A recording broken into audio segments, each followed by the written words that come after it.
Design Wednesday, los podcasts de BBVA.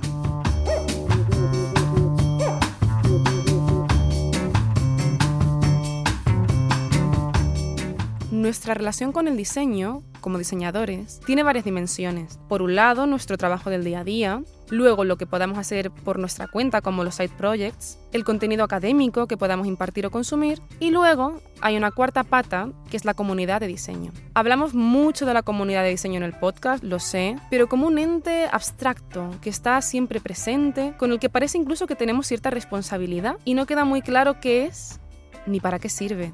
Pero está ahí. La comunidad, como Hacienda, somos todos y será útil en tanto nos aportemos valor entre nosotros como diseñadores. En definitiva es compartir y de esta forma es como elevamos la práctica del diseño. Y ya lo sé, hasta aquí suena todo muy bonito, pero realmente ¿quién impulsa la comunidad de diseño? ¿Qué motivación o beneficio hay en compartir? ¿Qué ocurre con la cultura de diseño en España si solo participan los mismos? ¿Qué lugar hay aquí para las personas que acaban de empezar en el diseño? ¿Y es solo postureo o realmente se abordan problemas del sector? Sobre esto y mucho más hablaremos hoy en este nuevo episodio de Design Wednesday.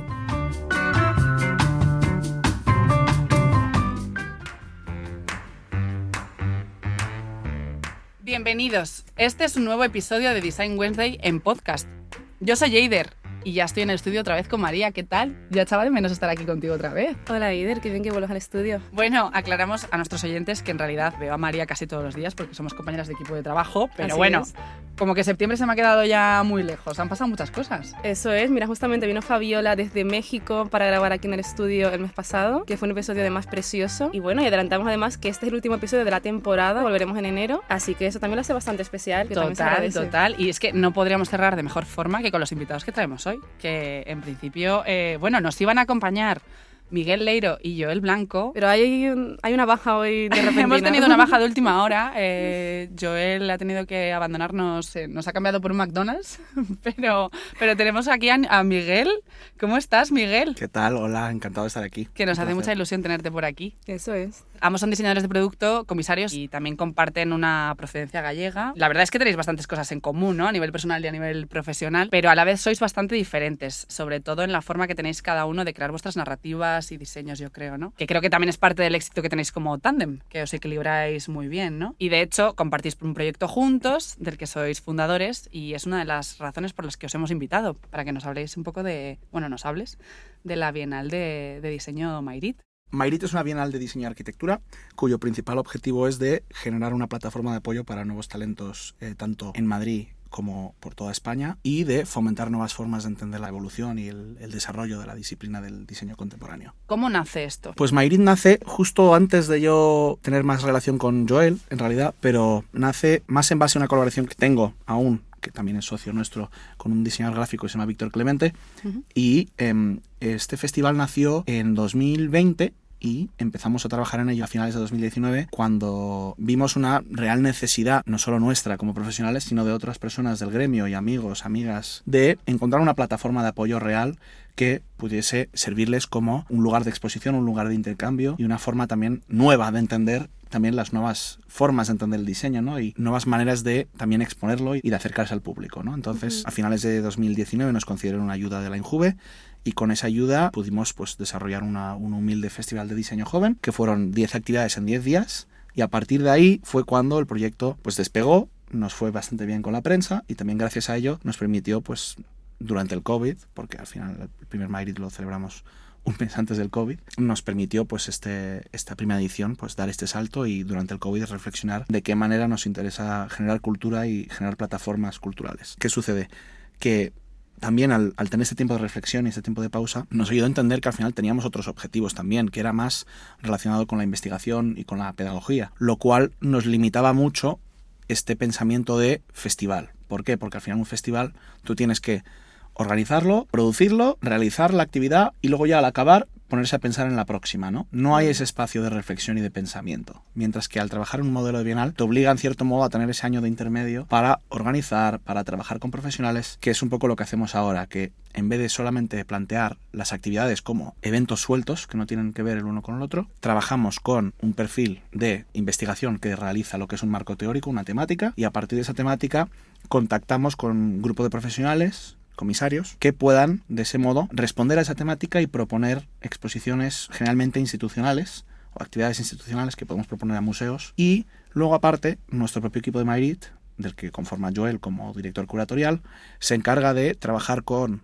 espacios independientes y juntarles con diseñadores, diseñadoras, arquitectos, arquitectas, profesionales del sector para realizar lo que es el componente de actividades independientes. Entonces, al final, lo que tenemos es una bienal, por un lado, comisarios y comisarias que realizan contenidos institucionales y luego un programa independiente bastante grande que nos permite tocar otros públicos, abordar nuevas formas de entender estas actividades más independientes y también acceder a otro tipo de espacios en la ciudad de Madrid, ¿no? Que nos interesa mucho. Más o menos es la estructura que tenemos y es el proyecto, pero bueno, pudiera estar hablando de esto durante horas, así que por ahora me callo y luego seguiremos hablando más. Tiene muchos puntos muy interesantes porque hablas de actividades independientes, sí, de tiempo de reflexión y exploración, que es muy interesante, sí, de que no queréis caer en ese modelo productivo, de ese un poco del postureo de hacer simplemente actividades por estar ahí, por la exposición, y también el propósito, ¿no? Eso de impulsar el talento joven, tener espacios, tener plataformas, ¿no? Que realmente tengan un propósito más allá de la propia exposición. Antes de seguir profundizando, me gustaría que nos contaras cuándo va a ser la siguiente Bienal. Va a ser a finales de mayo.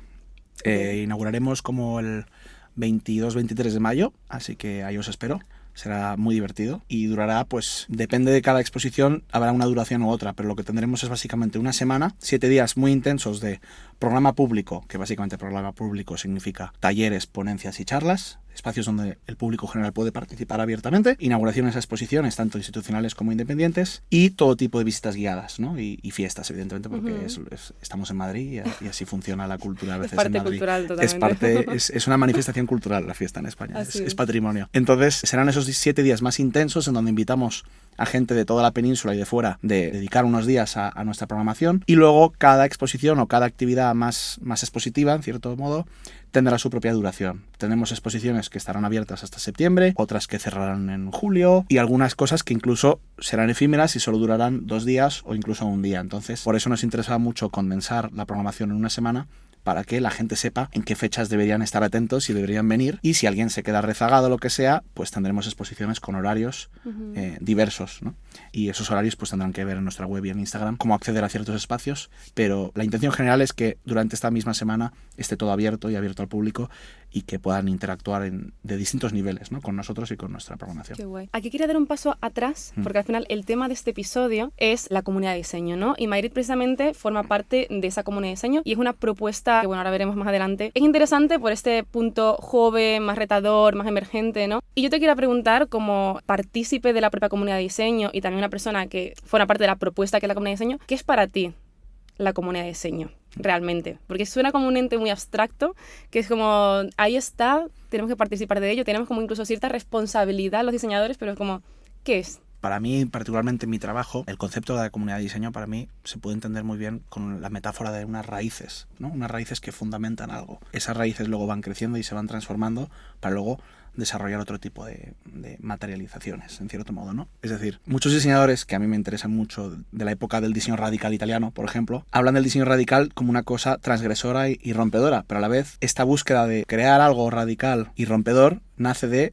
el propio origen de la palabra, raíz, ¿no? Radice. Es decir, hay algo muy bonito en eso. Y Mayrit un poco nace de esta intención, ¿no? De desde las raíces crear, ¿no? Y aflorar de distintas maneras. Entonces, volviendo a la idea de la comunidad, para nosotros es muy importante la comunidad porque el proyecto es fruto de las necesidades de una comunidad y también es fruto de una comunidad. Yo como director, evidentemente, lidero la operativa, pero a la vez mi rol no existiría sin que esta comunidad pudiera tener una serie de necesidades y su propia existencia, evidentemente. Entonces, para nosotros es esencial porque es lo que nutre nuestro proyecto y, en cierto modo, el proyecto también es para esa misma comunidad, ¿no? Aunque, evidentemente, las propuestas y las exposiciones son abiertas al público, también nos interesa ayudar a esa misma comunidad. Entonces, la comunidad, en ese sentido, es casi como el agua de la que bebemos, pero ya como yendo a cosas menos como poéticas y metafóricas, la comunidad, al final, es una comunidad de diseño emergente, como la que es la Comunidad de Diseño de Madrid, que se basa en una historia prácticamente nula del diseño español y el diseño madrileño. Fuerte, ¿eh?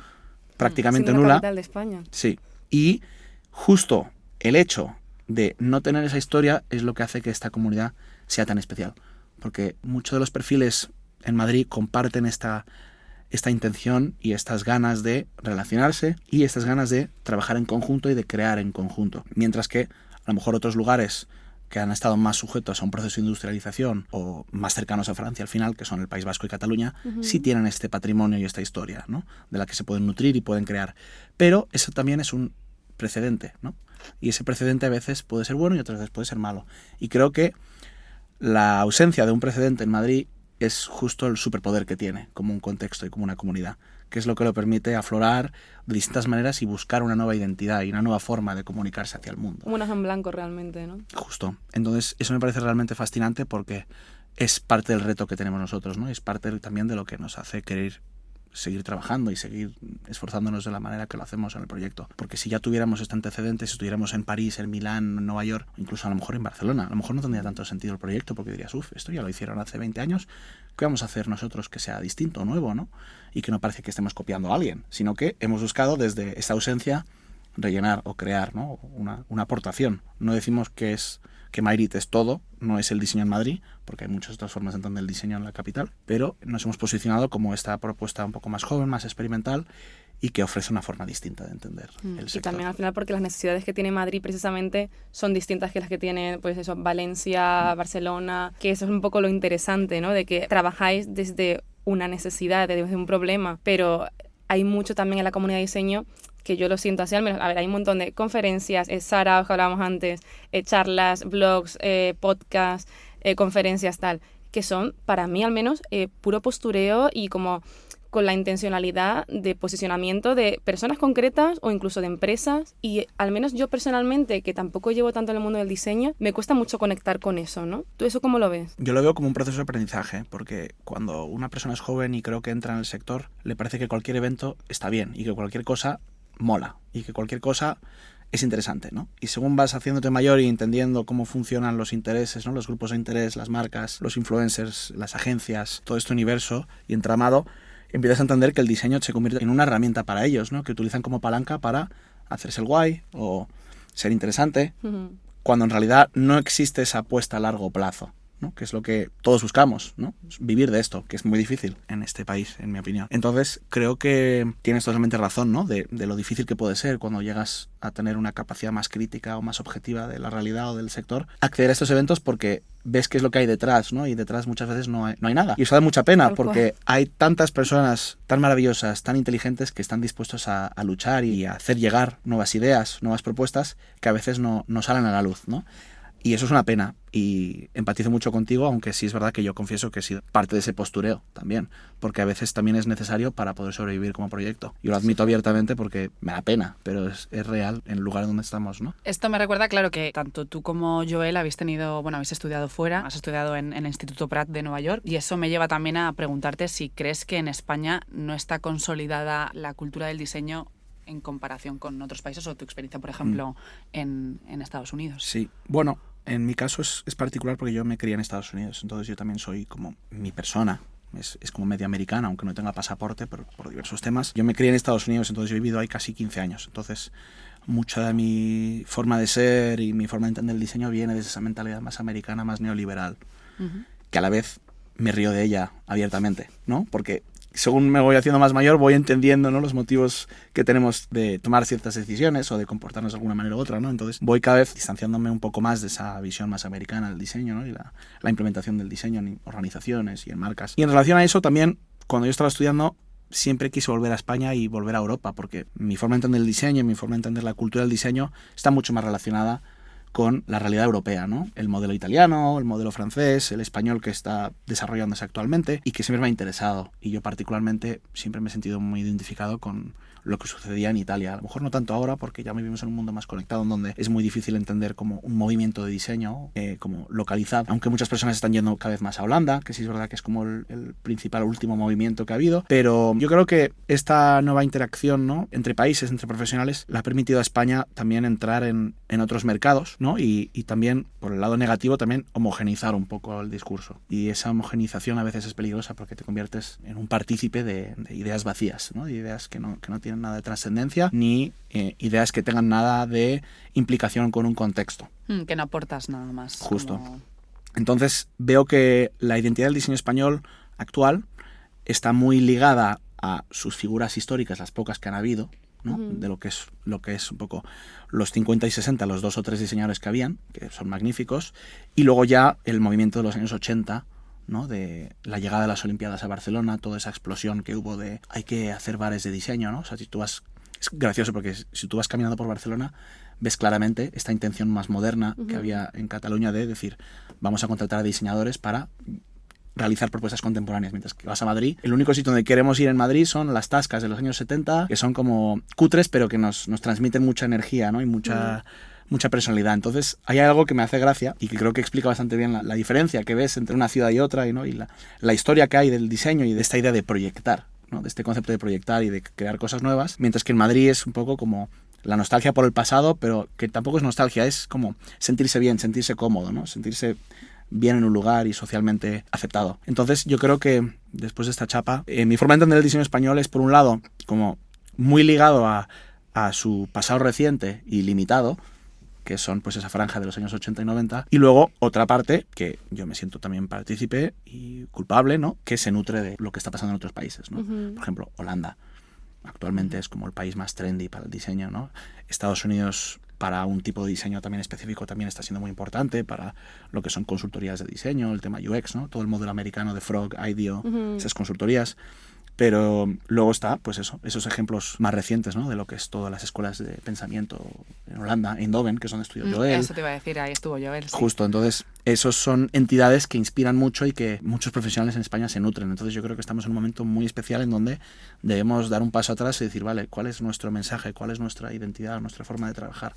Claro, es que justamente, o sea, y lo hemos hablado bastante además en el podcast, que en el diseño, en el arte, sobre todo por el tema de la globalización, y Internet, obviamente, tendemos a la estandarización, a incluso a la monotonía, a esa homogenización de la que estabas hablando, ¿no? Que no sé hasta qué punto es lo deseable. Pero yo te quería preguntar entonces, teniendo ese factor en cuenta, a nivel aspiracional, ¿cómo te gustaría a ti que fuera la cultura de diseño en España? O sea, ¿qué le falta a la cultura de diseño en España para poder sentirnos orgullosos de ello? O incluso, mira, voy más allá. Si tú tuvieras todos los recursos posibles, o sea, llamamos ahora al gobierno como, oye, este chaval tiene una idea buenísima, dale todos los recursos que sean para una iniciativa de diseño que realmente vaya a transformar la cultura de diseño en España. Sí. ¿Qué harías? Yo creo que hayas tocado en un tema súper importante, aunque no creo que era la intención de tu pregunta. Es justo eso, recursos. Ok. Claro, es que has abierto una segunda puerta antes de abrir la primera. El problema es justo poder abrir esa primera puerta. Es decir, hagamos todo el trabajo posible de comunicación, de divulgación, de educación, para que no solo entidades gubernamentales, que al final tienen un cupo y un límite, sino empresas que entiendan este valor realmente, que no sea esa cosa superficial de visión de relaciones públicas o de ser cool o de que este influencer que es diseñador es la bomba y me lo voy a llevar a Miami a hacer esta cosa súper guay, porque si no la gente solo va a pensar que el diseño español es eso, sino que el tejido industrial, creo yo, debería de dejar de traer gente de fuera que son muy famosos y muy chulos y que quedan muy bien en papel, sino interactuar de forma activa con el talento local, porque una cosa que está pasando en España, bueno, no solo en diseño, yo creo, es que la gente capacitada y la gente con estudios y la gente talentosa se va afuera. Cierto. Entonces, si no existe esa concienciación de que el talento nacional vale, es muy difícil que primero se invierta en él, y si no se invierte, luego nadie se va a acordar de nada. Va a acabar siendo que unos mataos hicieron una movida que no sirvió para nada, ¿no? En el futuro. Entonces yo creo que el primer capítulo para desbloquear esta idea de vamos a intentar no acabar con la precariedad, porque eso es una forma muy utópica de hablar, sino vamos a concienciar. Vamos a concienciar y permitir que esas instituciones, organizaciones privadas y públicas entiendan el valor de esto y que no sea esta idea de generar valor a corto plazo, porque nada bueno creo que nace de esa mentalidad, sino concienciemos para entender de que se puede generar valor a largo plazo, incluso a medio plazo, pero que hace falta una inversión y hace falta una dedicación real, no una dedicación superficial. Entiendo que además eso es un poco también el propósito, ¿no?, que perseguís con la Bienal de Madrid, ¿no? Entre otras cosas, pues bueno, también compartir, consolidar toda esta parte de cultura de diseño. Pero claro, ahí nos preguntábamos, claro, que de dónde surgía esta necesidad, que sí que, pues bueno, ya un poco ya la has adelantado, y si crees que hacen falta nuevos canales por los que compartirlo. Ya ha mencionado también María, ¿no? O sea, existe Internet, existen estos eventos que pueden ser más vacíos o no, pero ¿crees que hace falta como esta plataforma, ¿no? Sí. O sea, como esos lugares de compartir. Porque Sí. al final Espacios el de talento existe, conversación. y además lo comentabas un poco también antes con el propósito de Mayrid, o sea, de que quieres impulsar el talento, y eso es porque ese talento no está siendo expuesto. ¿Por qué? Creo que volvemos a un problema que tenemos aquí en España, es que el talento joven no se expone porque se piensa que siempre va a haber algo mejor fuera. El otro día estaba leyendo un libro sobre una empresa de cerámicas de la que no voy a hablar y que hablaban de que el principio de su historia se basaba en copiar modelos de fuera. Decir, vale, yo tengo que hacer un plato. ¿Qué hago para hacer el plato? ¿Busco una forma de hacer un plato nuevo? ¿O digo, no me vale la pena? Voy a copiar este modelo que existe, que se ha hecho en Francia, imitarlo súper bien y venderlo más barato que lo venden los franceses. Eso explica, creo que bastante bien la situación. Bueno, es bastante humano también, ¿no? Por otra parte, como también hay un proceso ahí de aprendizaje que al final copiando, ¿no? Es como llegas a tu propio... Totalmente, pero a la vez creo que es un reflejo peligroso, a la vez. Porque ahí sí que no creas cultura, ahí lo que haces es propagar culturas de otros sitios. Entonces eso es peligroso. Y ya creo que me he olvidado totalmente de la pregunta que me has hecho. Bueno, estábamos hablando de la falta de los canales, ¿no? Por los que compartir, de espacios de conversación, de esta visibilidad. Perdona, quiero apuntar una cosa en la que pienso a veces, como que plataformas hay, canales hay, obviamente muchos en abierto y otros también patrocinados pues por empresas, por, como iniciativas, tal, pero a mí me da la sensación de que están saturados siempre por la misma gente, y yo como persona que a lo mejor en algún momento me gustaría participar en algunos de estos espacios, a veces digo, si es que siempre están las 4 mismas personas hablando, yo realmente qué pinto aquí, ¿no? Igual que yo, muchísimas colegas que conozco súper interesantes, que a lo mejor ni siquiera se dan la oportunidad de compartir porque dicen, es que no hay lugar para mí. Sí, totalmente. Nosotros incluso en Madrid hemos pecado de eso y hemos recibido críticas por eso también, pero no voy a entrar en ese tema, pero tenéis razón. Cada organización que se crea, plataforma de comunidad, incluso revistas, pero todos lo hacen, pecan siempre del amiguismo y de siempre traer a los mismos, ¿no? Justo. Y si tú traes a los mismos, la persona que no está ahí va a decir justo eso. Yo no puedo ser parte de esto porque a mí nunca me van a hacer caso. Solo hacen caso a esos 5 gatos, ¿no? Entonces, eso es un problema, absolutamente. Y ahí es donde creo que entra la importancia de trabajar con universidades y con entidades como asociaciones y generar y confluir en cuanto al desarrollo de proyectos, ¿no? Tanto eso, asociaciones con universidades o universidades con festivales o bienales y también asociaciones con festivales. Es decir, crear una red de colaboración es muy importante porque si tú de repente lanzas una convocatoria o haces una actividad, a lo mejor una persona que se entera que es parte de nuestro network de Mayrit se puede enterar de la actividad, pero otra persona que sea parte de otro network, de una asociación de diseñadores, también se puede enterar y acudir y sentirse bienvenido o bienvenida en ese lugar, ¿no? Entonces, esta respuesta es muy en escala pequeña, ¿no? De si tú organizas un evento, pues piensa siempre en asociarte con otros sitios que te puedan ayudar a tener mayor impacto, ¿no? En cuanto a lo que es la comunicación. Y luego, en cuanto a canales de comunicación más amplios, yo creo que la clave aquí es la concienciación y la educación. Sin eso es muy difícil que la gente tenga esa sensibilidad, ni esa capacidad crítica, ni esa capacidad de saber qué es lo que está pasando. Justo antes estaba hablando con un amigo que me preguntaba, bueno, ¿esto es diseño industrial o diseño de producto? Pero claro, es que si lo llamas diseño industrial, la gente va a empezar a pensar que es ingeniería, que es una cosa que pasa mucho en España. Y si es diseño de producto, van a pensar que es otra cosa. Entonces, tenemos que tener también mucho cuidado con las palabras que utilizamos y de qué forma nos comunicamos con la ciudadanía. Si no somos coherentes con eso, es imposible nosotros ser coherentes con nosotros mismos, ¿no? Aunque a veces nos hacemos autoengaños por el hecho de querer hacer cosas. Entonces yo creo que ahí hace falta realizar muchos ejercicios de autocrítica en la forma en la que nos comunicamos y en las redes que tenemos. Y siempre estar abiertos a colaborar con entidades y escuchar a personas que a lo mejor no son parte de esa red para justamente poder ampliarlas. Y también las personas que gestionamos espacios, porque a ver, esta es otra cosa, el podcast también es un espacio de exposición en el que participa de la comunidad de diseño, y es verdad que también, o sea, llevamos ya 3 años con el podcast, hemos podido pecar de traer a las personas que se esperaba que viniesen, o también pues tirar por los típicos nombres, ¿no? Y tuvimos que hacer un ejercicio de reflexión de, oye, ¿por qué siempre traemos a la gente que ya tiene un montón de plataformas en las que habla y que cuenta su movida y que está genial? Y en ocasiones hemos apostado por traer a personas normalmente más jóvenes, que hacen cosas, a lo mejor no tienen pues tantos premios o tantos logros o tanta trayectoria profesional, pero hablan de cosas muy distintas. Y esto lo cuento, por ejemplo, una vez trajimos a la Zingara, que es una ilustradora pues muy joven, sobre todo en la industria musical, y nos habló de temas que el resto de personas que traíamos, que eran pues a lo mejor mucho más, entre comillas, pues conocidos, pues ella nos habló de la precariedad. Es como, en ese momento llevamos como 20 episodios y dicen, nadie nos ha hablado de la precariedad en el mundo del diseño hasta ahora. ¿Cómo puede ser eso, no? O sea, hay cosas que están ocultas precisamente por las personas que tienen los altavoces en estas plataformas. Y esto me recuerda en realidad que, bueno, vosotros ya sois bastante populares también, que estamos aquí hablando de quien no os conozca, sois muy jóvenes. A pesar de eso, habéis tenido muchas publicaciones también, os invitan a participar en un montón de charlas, debates, tenéis bastante presencia, ¿no? De hecho, hace poco estaba leyendo un evento en el que participa Joel, que es las mesas redondas que hay en Matadero estos días en noviembre, y de hecho hablaban de los invitados, ¿no? Como vamos a reunir a las mentes líderes del sector, ¿no? Y yo también he leído muchos artículos en los que en estos términos también se habla de ti, ¿no? Y como de Best of Spain. Y, o sea, quiero decir que ya estáis también posicionados como gente de renombre. Y esto me hace pensar también en, volviendo a todo este tema, ¿no? De confiar en estas personas que, pues bueno, igual están pues todavía terminando de formarse o no tienen estos espacios todavía para que se les conozca.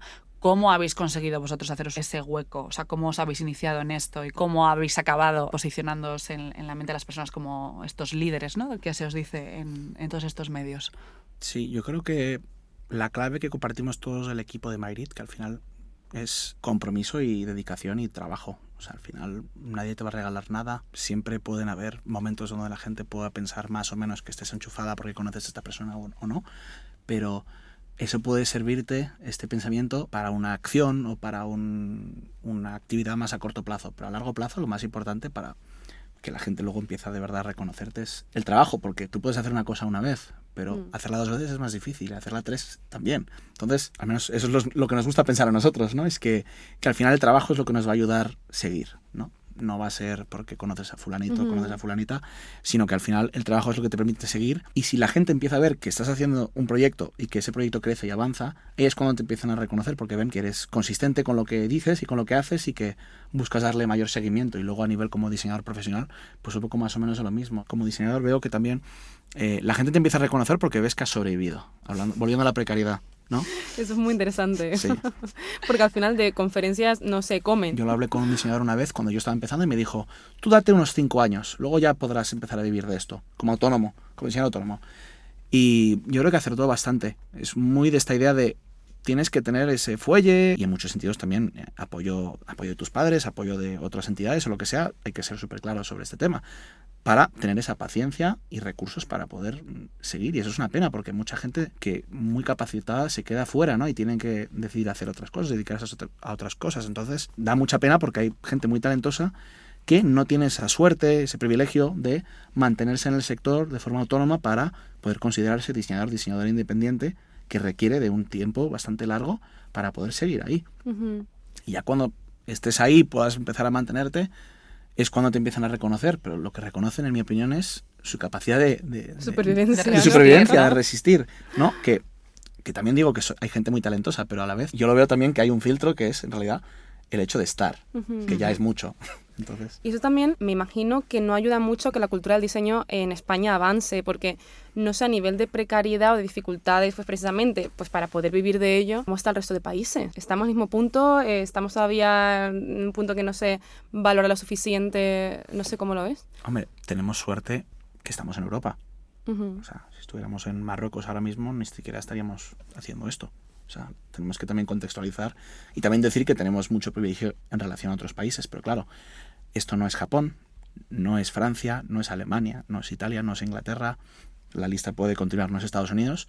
Pero sí es verdad que gracias al privilegio que he tenido por Myrit y por otros proyectos de viajar y relacionarme con otras personas en otros países, también se habla de España como un lugar donde hay diseño, donde se invierte en diseño. Pero claro, luego también como seres humanos siempre nos gusta compararnos a la persona que tiene más, ¿no? Entonces también dar un paso atrás y también admirar lo que tenemos y también decir, vale, somos unos privilegiados, es importante, pero a la vez creo que debemos trabajar, no sé muy bien aún cómo, para luchar contra esta precariedad, ¿no? Y parte de eso es justo, yo creo que concienciar a empresas y a instituciones en poder apoyar a gente más joven. Entonces te hago otra pregunta. Sí. ¿Por qué te has quedado aquí y no te has ido fuera como hacen muchos diseñadores también muy talentosos? Bueno, aún tengo tiempo para irme fuera. ¿Te lo estás pensando entonces? Vale, bueno. Lo estoy pensando, pero hay una parte que admito que es muy cómodo vivir en España, después de haber estado en Estados Unidos mucho tiempo. Es muy cómodo vivir en España y aunque no es cómodo ser autónomo en España, que lo soy, he tenido la suerte que tengo también trabajos con entidades educativas, doy clase en el Instituto de Empresa y en el IED y eso me permite también continuar y desarrollar mi trabajo. Entonces, por ahora sí es verdad que he encontrado un nivel de comodidad bastante estable y también una serie de proyectos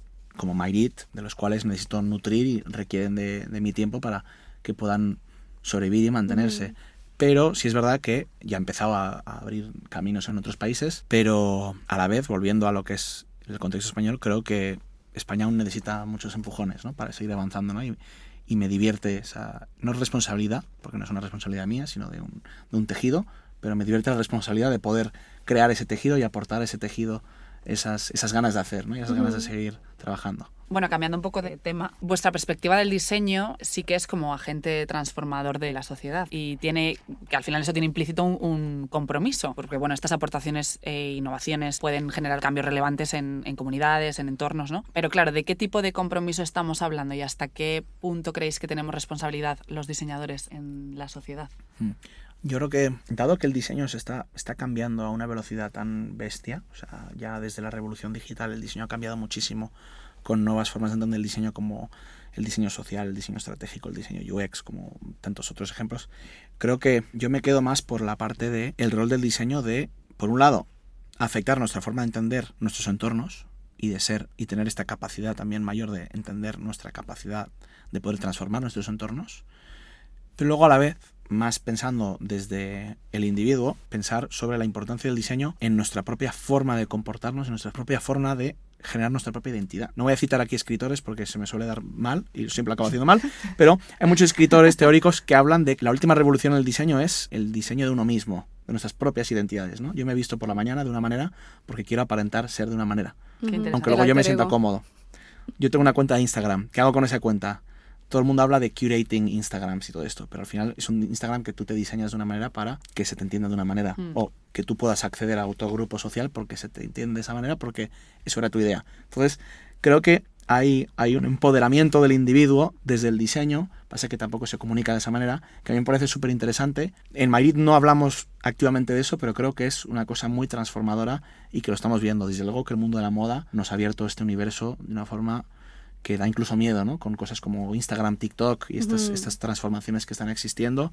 Y luego aparte, evidentemente, el diseño de videojuegos, ¿no? Que también es una locura. Si abres Twitch, alucinas, sí. ¿No? En donde el diseño entra en la pantalla, pero luego sale y se manifiesta en nuestro cuerpo y luego la forma en la que nosotros diseñamos nuestro cuerpo luego vuelve a manifestarse en una pantalla, ¿no? Entonces hay algo ahí súper interesante. No sé muy bien cómo descifrarlo aún, pero a mí me parece súper interesante y creo que es el mayor ejemplo que vemos en el diseño y en el día a día, porque son decisiones, microdecisiones que tomamos todos al día a día, de cómo maquillarnos, qué joyas me pongo, qué vestido me pongo, qué traje me pongo, qué zapatos me compro, cuáles no me compro. Todo ese universo. Sí, es súper complejo. Es que eso, en el equipo de diseño del banco, es un tema muy recurrente, el de los alter ego, de precisamente eso de tú customizar eso que tú quieres proyectar y señalizar al resto por un propósito, ¿no? Al final, cuando tú diseñas algo es porque quieres que tenga una función o un propósito y tú precisamente con esas decisiones de las que hablas estás buscando un propósito, ¿no? O sea, que eso es muy guay. Entonces, ¿cuál dirías que es el compromiso? Pues el compromiso es con nosotros mismos. Vale. De ser conscientes de las decisiones que tomamos en el día a día. Yo quería cambiar de tema, y es que otra de las cualidades precisamente de Mayrit es lo emergente, ¿no? Que también es una palabra muy abstracta, que también como que resuena mucho a muchas personas, pero no todo el mundo tiene muy claro qué significa. Y precisamente el cambio en los sistemas establecidos, que es un poco lo que hemos estado hablando ahora, ¿no? ¿Cuál es el sistema de la cultura de diseño aquí en España? El cambio siempre llega desde lo emergente, ¿no? Y así es como se retan pues esas estructuras que existen y tienen que surgir iniciativas que reten lo que ya establecido, ¿no? Incluso en la comunidad de diseño ya hay instituciones que están establecidas y discursos, aunque nosotros vayamos de guays y de que no somos muy rancios, y es necesario avanzar para que la práctica pues no se estanque, impulsar nuevo talento y tal. Entonces, realmente, desde Mayrit, ¿cómo creéis que retáis al sistema? Bueno, creo que vuelve un poco a esta palabra que usaba antes de las raíces, porque hemos tenido muchas conversaciones, incluso con Joel y con otros miembros del equipo, donde decíamos, si vamos a hacer una convocatoria a proyectos o queremos integrar a X participantes, y luego la gente nos pregunta, como hard fact, vale, ¿qué rango de edad trabajáis? Marcas, instituciones, lo que sea. Decimos, trabajamos este rango, pero luego, si tú hay un perfil que tiene 70, 80 años y que hace un trabajo que es casi igual de rompedor, experimental, contemporáneo que lo que está haciendo un chaval de 20, dices, claro, es que ¿cómo no puede ser parte de nuestra programación, ¿no? Que es una duda que tenemos todo el rato. Entonces, vuelvo un poco a esta idea de las raíces, ¿no? De esta idea de que la radicalidad de una propuesta nace también de su capacidad de tocar un tema o llegar a la raíz de un problema o a la raíz de una pregunta, ¿no? Y aportar una nueva visión sobre ello, ¿no? Entonces, esta idea de la emergente es complejo, es complicado. Nosotros nos ponemos en duda eso todos los días prácticamente, pero creo que tiene que ver mucho con el tipo de propuesta, no tanto con una edad, sino con esta idea de que emerger tiene que ver también con aportar soluciones a problemas que están empezando a emerger también en la sociedad. Por ejemplo, me gustaría que concretaras. Un problema, por ejemplo, que creo que esta Bienal, Marina Otero, la que ha desarrollado el marco teórico de la Bienal, propone evidentemente una pregunta, pero creo que va a proponer también respuestas, ¿no? Que es, después del COVID, muchas de las conceptualizaciones y teorías relacionadas con el diseño eran realmente como desastristas, ¿no? No vayamos a entrar en el mundo de la sostenibilidad, que es una palabra cargada de problemáticas ya en su propio significado, porque no se sabe muy bien qué es lo que estamos ostentando y cuánto va a durar esa sostenibilidad, ni quién implementa esa palabra para X usos, pero desde el COVID hay una visión más desastrista, ¿no? del mundo del diseño como una herramienta para paliar daños y una herramienta para resolver problemas que no es que hemos creado ahora, sino que llevamos creando durante muchos años de una existencia, que es el antropoceno, y que el diseño tiene una responsabilidad civil y social de paliar esos daños, ¿no? Una problemática justo es esta idea de ¿qué hacemos si nos deshacemos de todo esto y volvemos al pensamiento del diseño anulando esta historia? Y pensamos en el diseño como una herramienta para crear nuevos futuros y también cuestionar los propios deseos que tenemos como seres humanos. ¿Cuál es la transformación que encontramos en el diseño cuando, en cierto modo, diseñamos desde el deseo? Y ahí está un poco el marco teórico de Magritte y esta idea de diseñar desde un deseo real, físico casi, y no tanto desde una visión de, bueno, esto es un desastre, todo va a ir mal, ¿cómo vamos a visualizar este desastre, ¿no? ¿Qué imagen, qué cuerpo, qué gráfica tiene este desastre, ¿no? Sino que es un poco lo opuesto, ¿no? ¿Qué imagen tiene este deseo que tengo? ¿Cómo se representa? Entonces, yo creo que ahí es un tema de conversación súper interesante. Evidentemente, me estoy aprovechando también del trabajo de otra persona que lo podría explicar mucho mejor que yo, pero sí que es un tema realmente fascinante y que yo, desde luego, que he aprendido un montón de gente como Joel y como Marina, que también me ayudan a mí, porque yo al final sí que tengo un perfil menos teórico que ellos, para poder empezar a entender estas problemáticas. Pero ¿cómo podemos redirigir los significados del diseño, ¿no? Y las metodologías de diseño con otros objetivos distintos, ¿no? Pensando en el futuro. Yo creo que eso es un gran reto, es decir, distanciarnos un poco del desastrismo y volver al diseño con una visión más de carta en blanco, de reflexionar sobre nuestros propios deseos, ¿no? Sean organizaciones, sean personas, instituciones, etcétera, etcétera. Entonces, más o menos yo creo que eso es el gran reto actual, yo creo.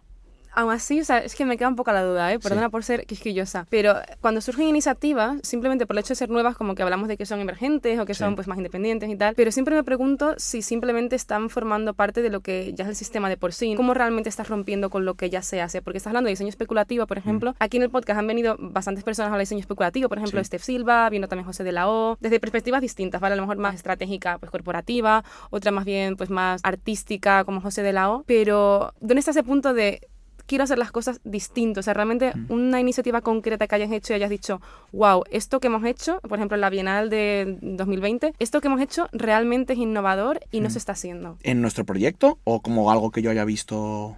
Sí, o incluso iniciativas que tú hayas visto y que no sean tuyas. O sea, ¿qué cosas emergentes se están haciendo en España ahora mismo en el diseño, vamos? Es una muy buena pregunta y haces muy bien en preguntarla.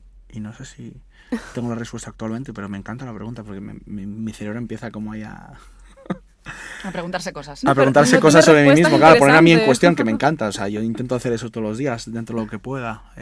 Pero yo creo que lo más importante, en ese sentido de retos, un ejemplo sería, como muy sencillo, instituciones como pueden ser el ISABA u otras que ya empiezan a ofrecer doctorados en diseño y temas de investigación.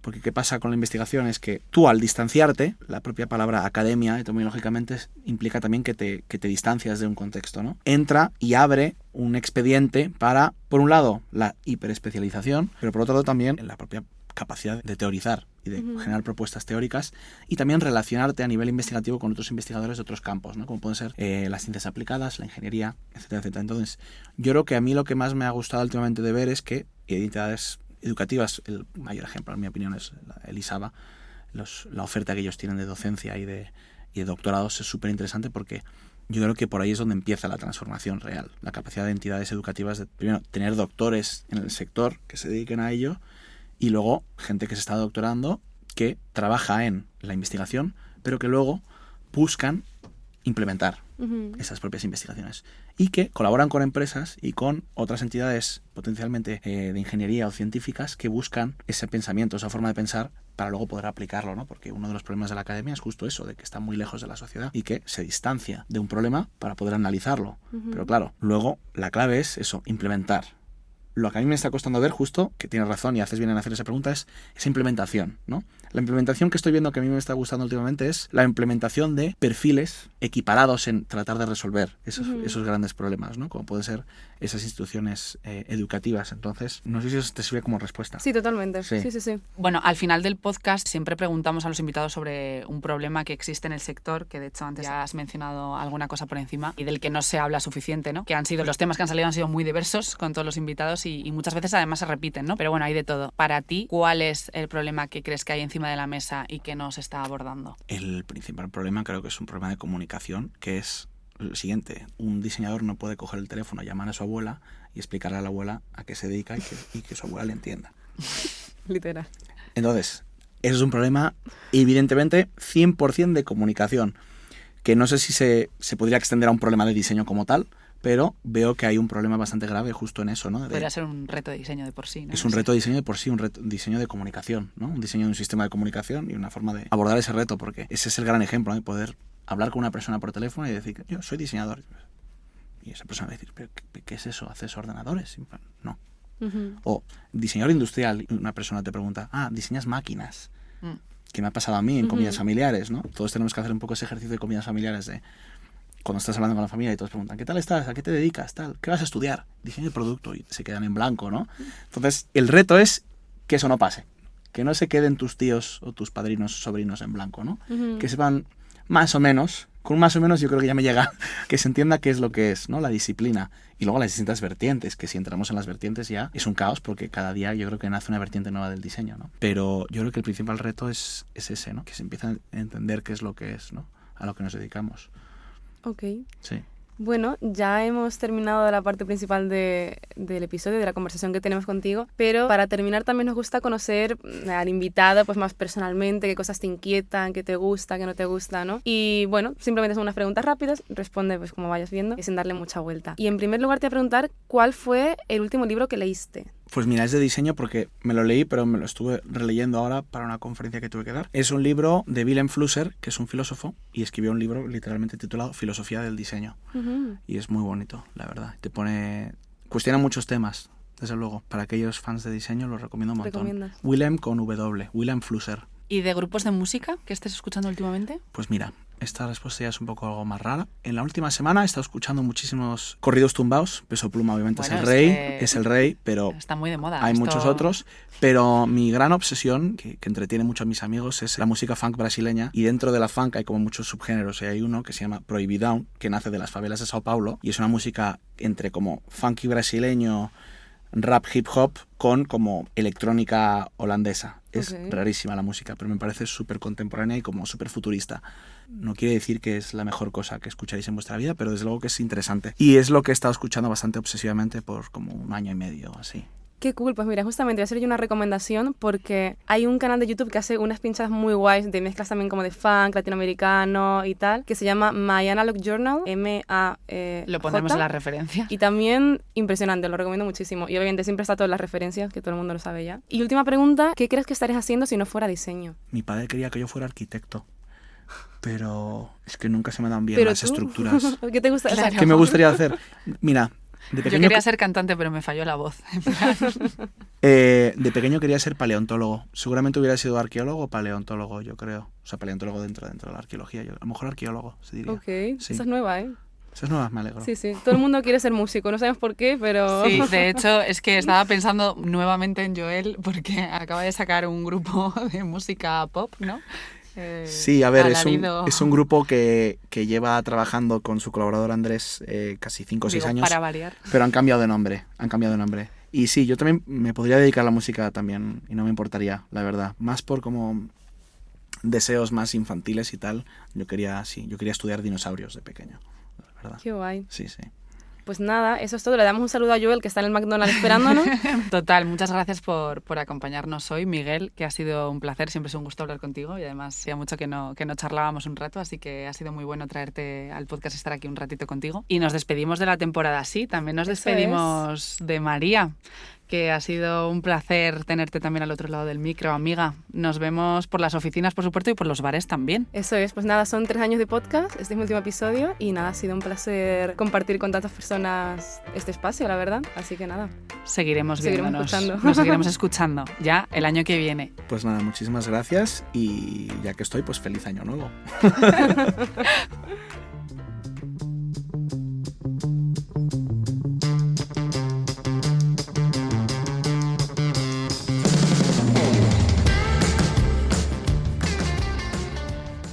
Recuerda, puedes consultar todas las referencias que hemos nombrado en la descripción del episodio.